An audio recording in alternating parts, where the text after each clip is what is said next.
오민석 판사, 박사모의 영웅.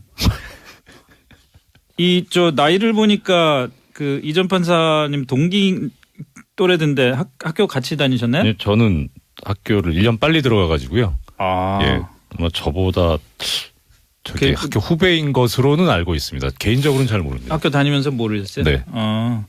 그리고 이 머리가 좋아서 1년 빨리 들어가신 건가요? 그런 건 절대로 아니고요. 그럴 리가 있겠습니까? 뭐 어떻게 하다 보니까 뭐 심지어 저희 사법연수원 동기 중에 그러니까 그때 뭐 소위 말하는 이제 4학년 때 합격한 예. 사람들이 그러니까 69년생들이거든요. 예. 그 대학으로 치면 88학번. 근데 호적이 잘못돼서 72년생도 있었습니다. 아, 그래요? 그러니까 뭐 그건 뭐 아까 저기 본부장님도 저 90시대 세대라고 완전 아까 90대 나오셔가지고 가지고. 예 근데 그 90대는 그랬지 않습니까? 뭐가 어떻게 되는지도 모르고 그냥 그렇죠. 예 일찍 들어가기도 하고 늦게 들어가기도 하고 네. 어쨌든 근데 요즘 하여튼 판사 이름이 실검에 자꾸 올라가 어디서 들어보지 못한 이름이 실검에 올라 있으면은 판사.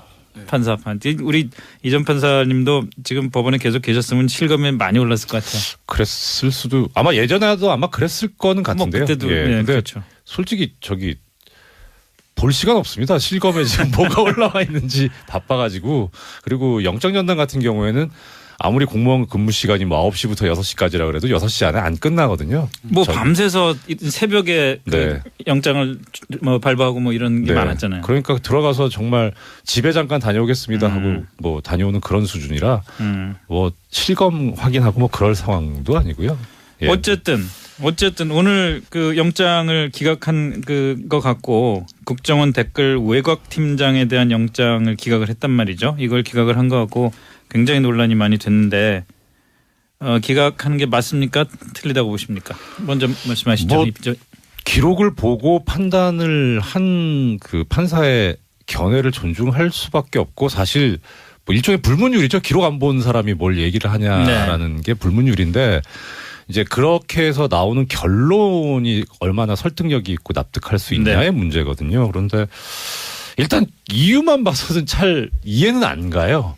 그러니까 뭐냐면은 결국은 법대로 하면 구속영장 발부할 때 기준이 도주의 우려가 있느냐, 그다음에 증거인멸의 우려가 있느냐. 그렇죠. 근데 이 오민석 부장 영장 기각의 특징은 일단 우연의 일치겠지만 전 정권에서 일을 했던 사람들이 구속영장 청구가 기각이 많이 되고 그다음에 뭐 이거는 이제 우연의 일치일 것 같고요. 우병우 전 민정수석을 포함한 이영선 하시는 거죠? 예, 이영선 전 행정관도 그랬죠. 이영선 그래서 행정관도 그랬고.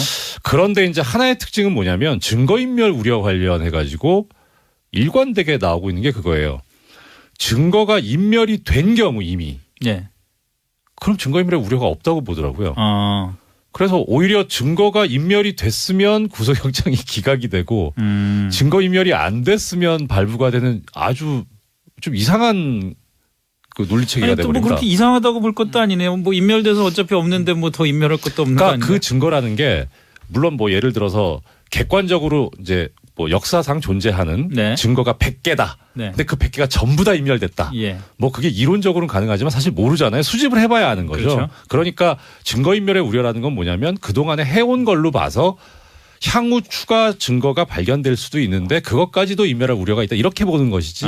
예, 뭐 몽땅 다 인멸했으니까 그건 이론적으로는 가능한데 현실 세계에서는 그렇지는 않습니다. 그렇군요. 김 변호사 어떻게 생각하십니까? 글쎄요. 그러니까 이분이 지금 이제 두 번 언론에 오르내는 게 이번하고 우병우 전 수석이거든요. 첫 번째 영장 청구된 거를 기각을 했죠. 그러니까 우병우 전 수석 같은 경우에는 저는 그 당시에 기각될 거로 봤어요. 근데 이제 어쨌든 기각이 된 건데 이 사건 같은 경우 저는 영장 발부될 거로 봤거든요. 근데 어쨌든 뭐 기각이 됐습니다. 그런데 앞서 이제 이정열 전 부장 말씀하신 대로 이게 판결문이 나와 있는 게 아니라서 저희가 사건 내용을 하나도 모르기 때문에 이거에 대해서 뭐 비판을 하거나 뭐 하기가 참 애매모호한 측면이 있어요. 더군다나 이제 영장이란 게 뭐 검찰도 그렇고 변호인도 그렇고 판사도 그렇고 심도 있게 기록을 검토하고 하는 것이 아니라 잠깐 심리하고 잠깐 검토하는 거거든요. 유무죄 판단이 아니지 않습니까? 말씀 죄송한데 심도 있게 잠깐 해요. 아니죠. 그러니까 제 얘기는 저도 영장 전담 해봤어요.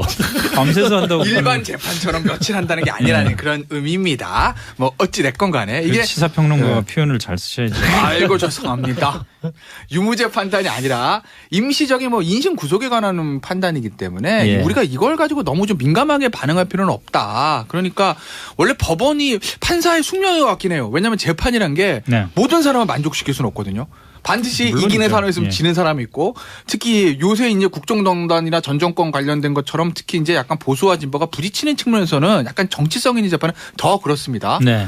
근데 이걸 가지고 너 오판사 뭐 우병우 전 수석도 기각하더니 뭐 적폐를 뭐 옹호하는 거야? 이것도 부적절하지만 박사모여서 뭐 영웅입니다. 이것도 저는 부적절하다 봅니다. 일단 법원의 결정이니까 그냥 그런 대로 그대로 존중하고 네. 검찰이 뭐 추가 제가 봤을 때는 검찰 분위기가 이번에 재청구 들어갈 것 같아요. 뭐 그때 판단을 다시 한번 지켜보면 되는 거고 그때 구속되든 불구속되든 어차피 기소할 건 명확한 사실이니까 재판 과정 한번 지켜보시죠 뭐. 그런데 이게 우리 이전 판사님은 이번 그 기각이 네. 뭐 문제가 있다. 이렇게 얘기하기는 좀 곤란하다는 입장이잖아요. 아니요, 문제가 있습니다. 문제가 있다고 얘기하실 수 있어요? 그렇습니다. 그러니까 이게 근데 예를 들어서 예. 이거죠. 아까 그 증거 인멸과 관련된 얘기 잘 들었는데 그 법원은 기본적으로 불구속을 원칙으로 하지 않습니까? 그렇죠. 예. 그런 입장에서 볼 때도 문제가 있다고 보시는 건가요? 그거하고는 좀 다른 문제죠. 그러니까 불구속 원칙, 뭐 무죄 추정 이거는 원칙이긴 한데 예. 그 원칙을 깨트리는 게 이제 구속영장 발부라든가 유죄 판결이니까 예. 거기에 합당한 법적인 요건이 있으면 그러면은 이제 구속영장도 발부를 하고 유죄 판결도 하는 거죠. 그래서 그러니까 뭐 개인적으로 오민석 부장 판사가 뭐 박사 문제 아닌지 그건 잘 모르겠어요. 그건 차치하고 일단 그냥 이제 일반적으로 봤을 때는 정말 법률적으로 형사소송법 규정에 맞게 했느냐. 네. 그다음에 이제 검찰에서도 얘기를 하고 있는데 다른 영장 전담 판사의 얘기처럼 영장 판사들 그 기준처럼 그렇게 비슷하냐. 그러니까 예측 가능하냐.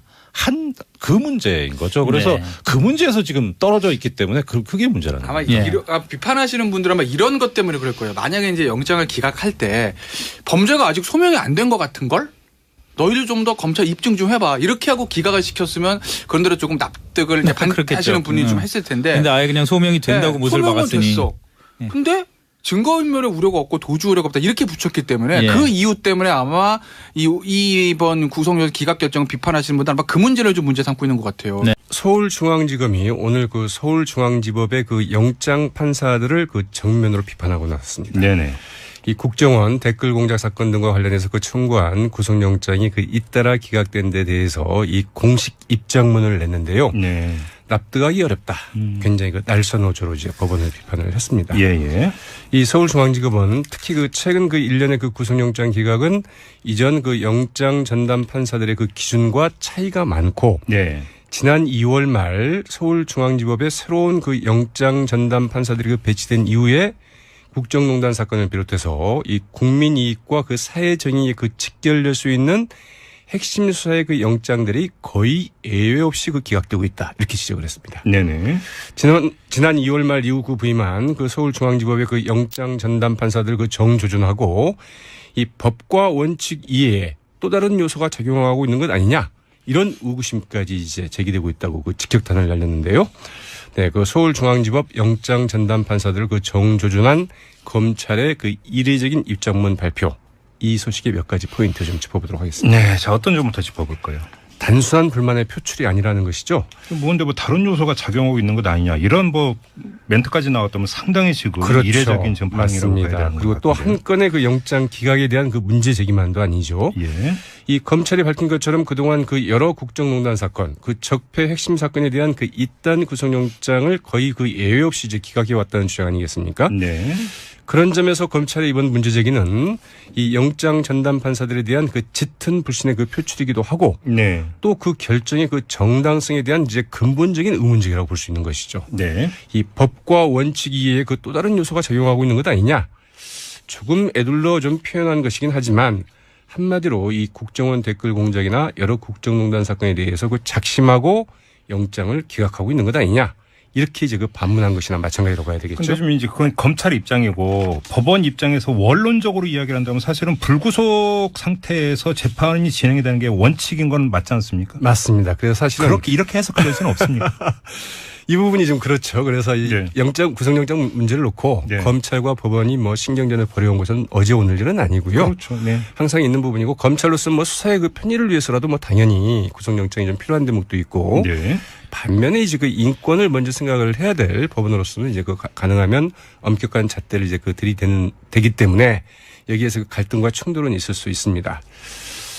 그래서 이제 이 부분들은 정말 이번 사안들 검찰의 이런 주장이 맞느냐 좀 엄밀히 좀 따져볼 대목들이 적지 않다고 볼 수 있겠는데요. 네. 그러나 그 검찰이 오늘 그 입장문을 밝히면서 그 제시한 그 몇 가지 사례를 보자면 이 검찰에서도 그 이런 강도 높은 좀 비판을 내놓을 만도 하다 이런 점도 있습니다. 네네.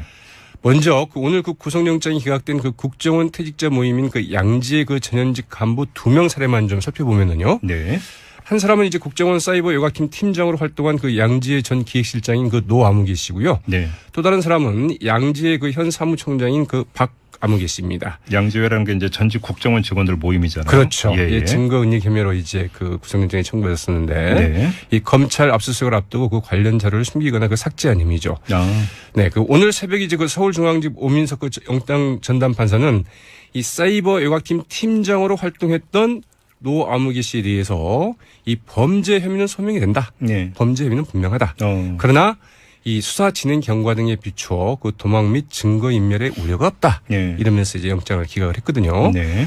증거 은닉 혐의의 그 박모 양지 그 사무총장에 대해서도 이 피의자가 그 은닉한 물건의 그 증거 가치 그리고 피의자의 그 주거와 그 가족 관계 등에 비춰볼 때 도주하거나 이 사건 범행에 관한 증거 인멸할 염려가 없다. 이러면서 역시 이제 영장을 기각을 했습니다. 네. 그러니까 바로 포인트가 그건데 증거인멸의 우려가 있느냐 없느냐라고 영장을 발부하느냐 마느냐 이건데요.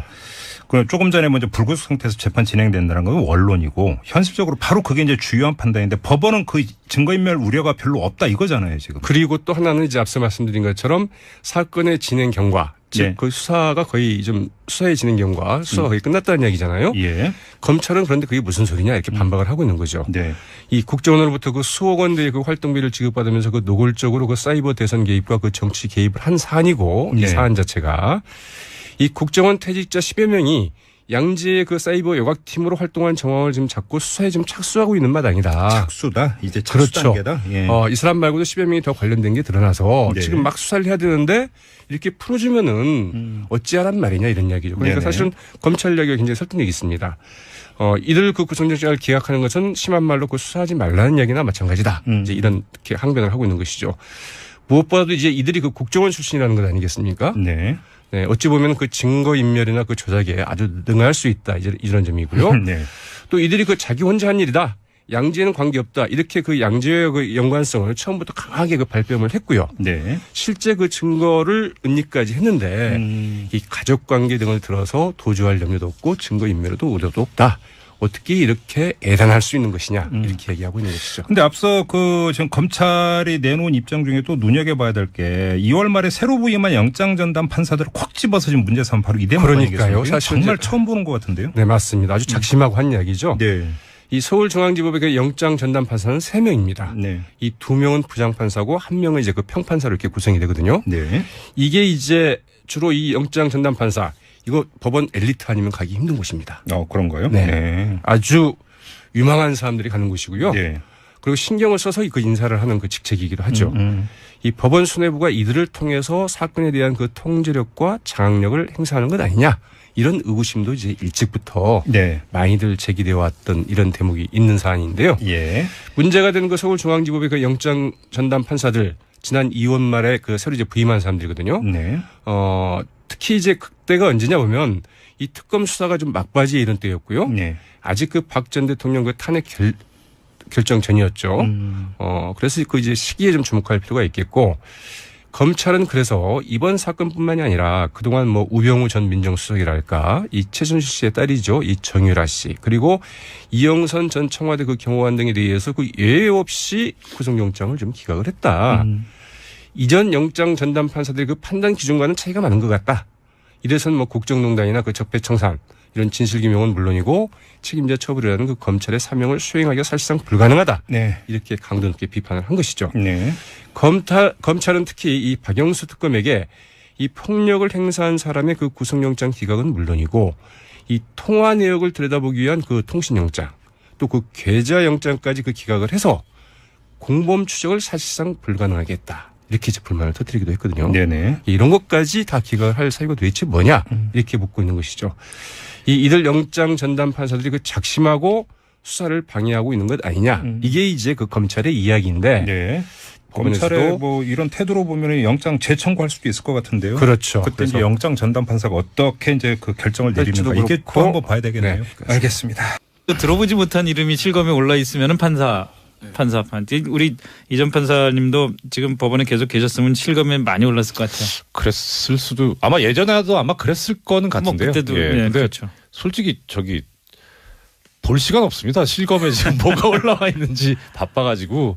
그리고 영장 전담 같은 경우에는 아무리 공무원 근무 시간이 뭐 9시부터 6시까지라 그래도 6시 안에 안 끝나거든요. 뭐 밤새서 새벽에 그 네. 영장을 뭐 발부하고 뭐 이런 게 네. 많았잖아요. 그러니까 들어가서 정말 집에 잠깐 다녀오겠습니다 하고 뭐 다녀오는 그런 수준이라 뭐 실검 확인하고 뭐 그럴 상황도 아니고요. 예. 어쨌든 오늘 그 영장을 기각한 거 갖고 국정원 댓글 외곽 팀장에 대한 영장을 기각을 했단 말이죠. 이걸 기각을 한 거 갖고 굉장히 논란이 많이 됐는데 기각하는 게 맞습니까? 틀리다고 보십니까? 먼저 말씀하시죠. 뭐 기록을 보고 판단을 한 그 판사의 견해를 존중할 수밖에 없고 사실 뭐 일종의 불문율이죠. 기록 안 본 사람이 뭘 얘기를 하냐라는 게 불문율인데 이제 그렇게 해서 오민석 판사, 박사모의 영웅. 저 나이를 보니까 그 이전 판사님 동기 또래던데 학교 같이 다니셨나요? 네, 저는 학교를 1년 빨리 들어가가지고요. 아, 예, 뭐 저보다 저기 그- 학교 후배인 것으로는 알고 있습니다. 개인적으로는 잘 모릅니다. 학교 다니면서 모르셨어요? 네. 그리고 예. 머리가 좋아서 1년 빨리 들어가신 건가요? 그런 건 절대로 아니고요. 그럴 리가 있겠습니까? 뭐 어떻게 하다 보니까 뭐 심지어 저희 사법연수원 동기 중에 그러니까 그때 뭐 소위 말하는 이제 4학년 때 합격한 예. 사람들이 그러니까 69년생들이거든요. 예. 그 대학으로 치면 88학번. 근데 호적이 잘못돼서 72년생도 있었습니다. 그래요? 그러니까 뭐 그건 뭐 아까 저기 본부장님도 저 구식 시대 세대라고 좀 완전 아까 90대 나오셔가지고 가지고. 예 근데 그 90대는 그랬지 않습니까? 뭐 뭐가 어떻게 되는지도 모르고 그냥 그렇죠. 예 일찍 들어가기도 하고 늦게 들어가기도 하고 네. 어쨌든 근데 요즘 하여튼 판사 이름이 실검에 자꾸 올라가 어디선 건이거든요. 유무죄 판단이 아니지 않습니까? 말씀 죄송한데 잠깐 잠깐 아니죠. 해요. 아니, 그러니까 제 얘기는 저도 영장 전담 해봤어요. 밤새서 한다고. 일반 재판처럼 며칠 한다는 게 아니라는 그런 의미입니다. 뭐 어찌 됐건 간에 이게 시사평론가가 표현을 잘 쓰셔야죠. 아이고 죄송합니다. 유무죄 판단이 아니라 임시적인 뭐 인신 구속에 관한 판단이기 때문에 예. 우리가 이걸 가지고 너무 좀 민감하게 반응할 필요는 없다. 그러니까 원래 법원이 판사의 숙명인 것 같긴 해요. 왜냐하면 재판이란 게 네. 모든 사람을 만족시킬 수는 없거든요. 반드시 물론이죠. 이기는 사람이 있으면 예. 지는 사람이 있고 특히 요새 이제 국정농단이나 전 정권 관련된 것처럼 특히 이제 약간 보수와 진보가 부딪히는 측면에서는 약간 정치성 있는 재판은 더 그렇습니다. 네. 근데 이걸 가지고 너 오판사 뭐 우병우 전 수석도 기각하더니 뭐 적폐를 뭐 옹호하는 거야? 이것도 부적절하지만 박사모에서 뭐 영웅입니다. 이것도 저는 부적절하다 봅니다. 일단 법원의 결정이니까 그냥 그런 대로 그대로 존중하고 네. 검찰이 뭐 추가 제가 봤을 때는 검찰 분위기가 이번에 재청구 들어갈 것 같아요. 그때 판단을 다시 한번 지켜보면 되는 거고 그때 구속되든 불구속되든 어차피 기소할 건 명확한 사실이니까 재판 과정 한번 지켜보시죠 뭐. 어차피 없는데 뭐 더 인멸할 것도 없는 거 그러니까 아니에요? 그 증거라는 게 물론 뭐 예를 들어서 객관적으로 이제 뭐 역사상 존재하는 네. 증거가 100개다. 네. 근데 그 100개가 전부 다 인멸됐다. 예. 뭐 그게 이론적으로는 가능하지만 사실 모르잖아요. 수집을 해봐야 아는 거죠. 그렇죠. 그러니까 증거인멸의 우려라는 건 뭐냐면 그동안에 해온 걸로 봐서 향후 추가 증거가 발견될 수도 있는데 그것까지도 인멸할 우려가 있다. 이렇게 보는 것이지. 아. 예. 뭐 몽땅 다 인멸했으니까 그건 이론적으로는 가능한데 현실 세계에서는 그렇지는 않습니다. 그렇군요. 김 변호사 어떻게 생각하십니까? 글쎄요. 그러니까 이분이 지금 이제 두 번 언론에 오르내는 게 이번하고 우병우 전 수석 예. 때거든요. 첫 번째 영장 청구된 거를 기각을 네. 했죠. 자, 우병우 전 수석 같은 경우에는 저는 그 당시에 기각될 거로 봤어요. 네. 근데 이제 어쨌든 기각이 된 건데 이 사건 같은 경우 저는 영장 발부될 거로 봤거든요. 근데 어쨌든 뭐 기각이 됐습니다. 그런데 앞서 이제 이정열 전 부장 말씀하신 대로 이게 판결문이 나와 있는 게 아니라서 저희가 사건 내용을 하나도 모르기 때문에 이거에 대해서 뭐 비판을 하거나 뭐 하기가 참 애매모호한 측면이 있어요. 더군다나 이제 영장이란 게 뭐 검찰도 그렇고 변호인도 그렇고 판사도 그렇고 심도 있게 기록을 검토하고 하는 것이 아니라 잠깐 심리하고 잠깐 검토하는 거고. 나오는 결론이 얼마나 설득력이 있고 납득할 수 있냐의 문제거든요. 그런데 일단 이유만 봐서는 잘 이해는 안 가요. 그러니까 뭐냐면은 결국은 법대로 하면 구속영장 발부할 때 기준이 도주의 우려가 있느냐, 그다음에 증거인멸의 우려가 있느냐. 그렇죠. 근데 이 오민석 부장 영장 기각의 특징은 일단 우연의 일치겠지만 전 정권에서 일을 했던 사람들이 구속영장 청구가 기각이 많이 되고 그다음에 뭐 이거는 이제 우연의 일치일 것 같고요. 우병우 전 민정수석을 포함한 이영선 하시는 거죠? 이영선 전 행정관도 그랬죠. 이영선 그래서 행정관도 그랬고. 그런데 이제 하나의 특징은 뭐냐면 증거인멸 우려 관련해 가지고 일관되게 나오고 있는 게 그거예요. 증거가 인멸이 된 경우 이미 그럼 증거인멸의 우려가 없다고 보더라고요. 그래서 오히려 증거가 인멸이 됐으면 구속영장이 기각이 되고 증거인멸이 안 됐으면 발부가 되는 아주 좀 이상한 그 논리체계가 또 되버린다. 뭐 그렇게 이상하다고 볼 것도 아니네요. 뭐 인멸돼서